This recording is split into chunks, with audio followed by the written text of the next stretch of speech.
Wakil Presiden ke-10 dan ke-12 Republik Indonesia Yusuf Kala angkat bicara terkait langkah Presiden Prabowo Subianto yang menyatakan keinginan menjadi juru damai dalam konflik antara Iran dan Amerika Serikat. Dalam keterangan pers di kediamannya di Jakarta Selatan pada Minggu 1 Maret 2026, Yusuf Kala menilai niat Prabowo tersebut sebagai langkah yang baik. Ia menyebut setiap upaya perdamaian patut diapresiasi, terutama dalam situasi geopolitik global yang memanas. Meski demikian, Yusuf Kala mengingatkan bahwa konflik di kawasan Timur Tengah bukan persoalan sederhana. Menurutnya, dinamika politik dan kepentingan yang terlibat dalam ketegangan antara Iran dan Amerika Serikat sangat kompleks. Ia menegaskan bahwa banyak faktor historis, politik, hingga kepentingan ekonomi yang membuat konflik tersebut sulit diselesaikan dalam waktu singkat. Karena itu, Yusuf Kala mengingatkan agar langkah diplomasi dilakukan dengan perhitungan matang. Selain itu, Yusuf Kala juga menyinggung posisi Indonesia dalam percaturan global. Ia menyebut bahwa secara kekuatan dan pengaruh, Indonesia tentu tidak berada pada posisi yang setara dengan Amerika Serikat dalam konteks negosiasi geopolitik. Lebih lanjut, Yusuf Kala meminta pemerintah Indonesia untuk mengantisipasi berbagai kemungkinan dampak dari konflik Iran dan Amerika Serikat. Ia mengingatkan potensi efek lanjutan terhadap stabilitas kawasan maupun perekonomian global. Menurut Yusuf Kala, upaya perdamaian tetap penting dilakukan, namun harus disertai strategis diplomasi yang realistis serta kesiapan menghadapi konsekuensi yang mungkin timbul. Ia pun berharap setiap langkah yang diambil pemerintah benar-benar mempertimbangkan kepentingan nasional Indonesia. Terkait dengan rencana Presiden Prabowo yang ingin mendamaikan Iran Amerika itu seperti apa, Pak? Ya, niat rencana itu baik saja, tapi ini situasi yang jauh lebih besar masalahnya. Ya, Palestina dengan Israel dengan Palestina aja tidak bisa sulit didamaikan. Karena dunia ini sangat ditentukan oleh sifat dan Amerika.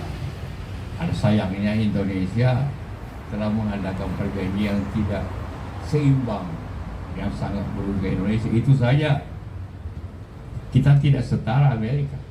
Bagaimana mendamaikan orang yang tidak setara?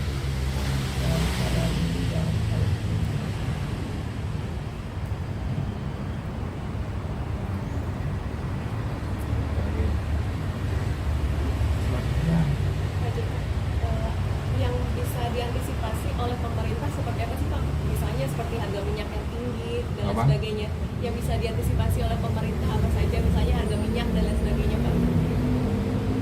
Ya, tentu karena ini di Timur Tengah, kita kepulauan jauh.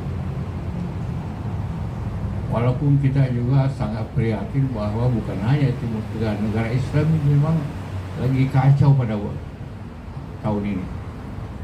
Pakistan, Afghanistan berperang, Yaman, Saudi berperang, Syria dengan yang lainnya berperang, Yaman dikacau. Jadi kita bersyukur bahwa Indonesia ini aman dibanding negara Islam yang lain. Karena itu kita harus menjaga itu, bahwa jangan terjadi antara kita. Itu harus kita jaga, bahwa di negara-negara Islam hampir terkecuali di Asia Tenggara ini, kita Malaysia, Brunei, yang lainnya kacau semua. Ya terpa juga dengan mungkin dia Afrika Utara, dia Zaire, Maroko, tapi selain itu semua mengalami masalah. Maka itu yang kita menjaga situasi, menyerukan kita ini, apalagi pemerintah harus menjaga situasi. Pemerintah memberikan keadilan kepada masyarakatnya, memberikan kedamaian kepada masyarakatnya. Sekarang timbul begitu banyak protes pemerintah dengan kegiatan-kegiatan yang sangat tidak seimbang. Nah, hal-hal ini bisa menyebabkan masalah untuk bangsa. Adanya ketidakadilan, adanya ketidakseimbangan, adanya masalah-masalah. Ya, kita harap Indonesia, khususnya pemerintah, menjalankan pemerintah yang adil dan juga orang memberikan prioritas masyarakat yang baik supaya jangan terjadi seperti di negara lain itu. Ya. Download Tribun X sekarang, menghadirkan lokal menjadi Indonesia.